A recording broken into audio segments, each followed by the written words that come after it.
Our top story, well, the Indian Finance Minister Nirmala Sitharaman today gave details of a 20 lakh crore economic stimulus package equivalent to 10% of India's GDP announced by the Indian Prime Minister yesterday.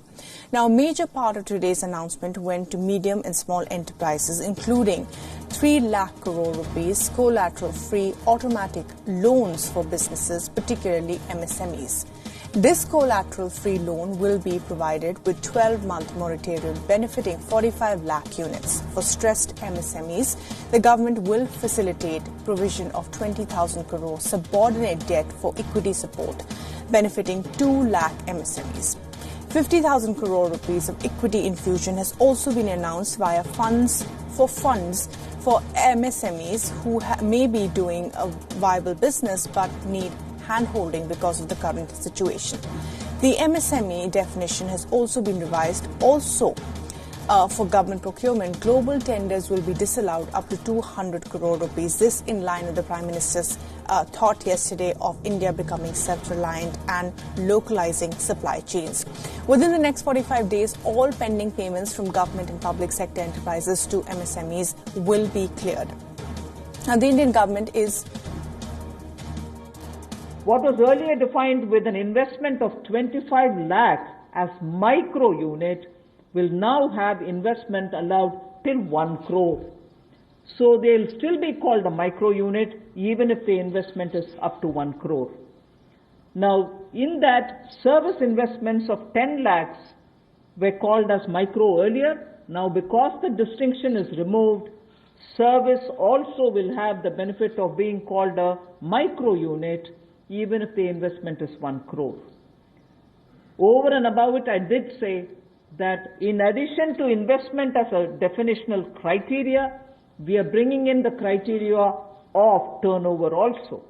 So now your investment can be up to 1 crore and your turnover can be up to 5 crore. You shall be called as micro.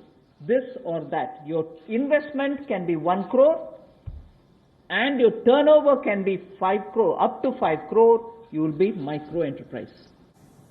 Right, and the Indian government is also giving relief for the Employee Provident Fund. The earlier announced EPF support for businesses and employees has been extended till August 2020, providing liquidity relief of 2,500 crore rupees. The EPF contribution for all businesses and workers has also been reduced to 10% from 12% for the next 3 months. A 25% rate cut for TDS has also been announced for the next year that will result in the release of 50,000 crore liquidity for non-salaried taxpayers. Also, the deadline for filing income tax has been extended amid the coronavirus crisis. Now, for the non-banking finance companies and microfinance institutions, the government will launch a 30,000 crore special liquidity scheme, giving relief to power distribution companies. Also, 90,000 crore liquidity will be infused for discoms or distribution companies that have suffered during this lockdown. Also, all contractors engaged by the government will be given an extension of up to 6 months.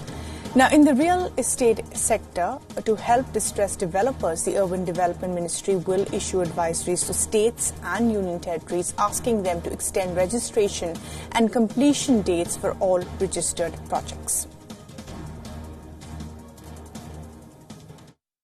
There is a emergency liquidity injection which is happening to the extent of 90,000 crores.